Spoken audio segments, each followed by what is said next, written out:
Alphabet's Made by Google event is underway, with the shares up 5%, almost 6% in the past week, and looking to extend the rebound the Mag 7 have seen since that tech rout in the past few weeks. Deirdre Bosa is out at Google headquarters with the headlines in today's Tech Check. And Deirdre, do tell, what do they have up their sleeve? Well, this isn't going to surprise you, Kelly. It is all about AI. That was evident when it just unveiled Google Live. That's a new conversational chatbot that connects to other apps and services on your device. It kind of looks and feels like OpenAI's ChatGPT 4.0. Rick Osterloh, that's Google's head of devices, said at the top of the keynote that the biggest question people have about AI: what can AI do for me? Gemini, he says, is the key to it all. There's also echoes of WWDC here, where Apple unveiled its AI strategy that was practical, straightforward, and right in your pocket. Like Apple, Google is overhauling the entire operating system, putting Gemini at the center, and putting these models on device, slimmed-down models. Unlike what we saw at I.O., that's Google's event earlier this year, the demos today are live.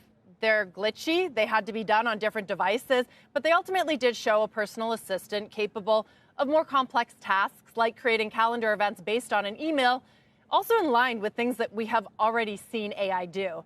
Now, Google also focusing on privacy, which has become a key differentiator in the AI race. People want to make sure that if they're sharing more data than ever, it's being handled responsibly. A key difference between Apple and Google device AI is that Google Live will be available to advanced subscribers right now and rolling out more broadly in the coming weeks.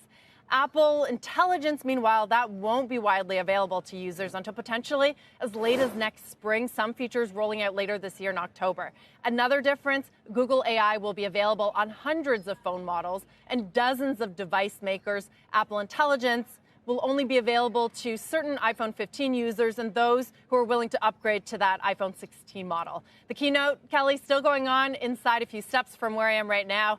Right after he gets off the stage, Rick Osterloh, he's coming right here, and we will chat about all of these announcements and what they mean to Google's AI strategy. So a couple of questions, Deirdre. My understanding on Apple's AI was that part of their ability to do so involves chip technology in the phone. So I'm curious, when it says that Google can go ahead and roll these out now, It sounds like they're mostly software-based, and I kind of assume less impressive if there's no other update that needs to happen other than your existing device can maybe pull a few new tricks.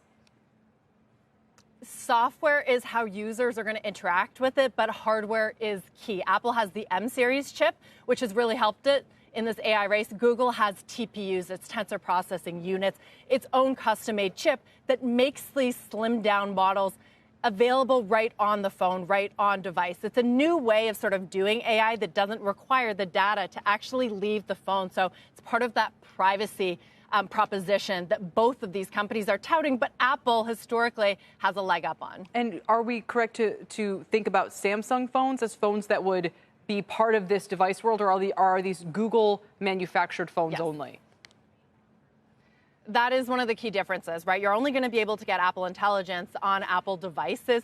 Google has its Android operating system, which has a 70%, more than 70% market share among smartphones. And then you have lots of other devices that run on Android operating system. So it does have a really wide scope here. And the answer is yes. I don't know if all of these features, but many of them are going to be able to run on Samsung phones, which, by the way, they're also touting their own sort of AI features on their devices.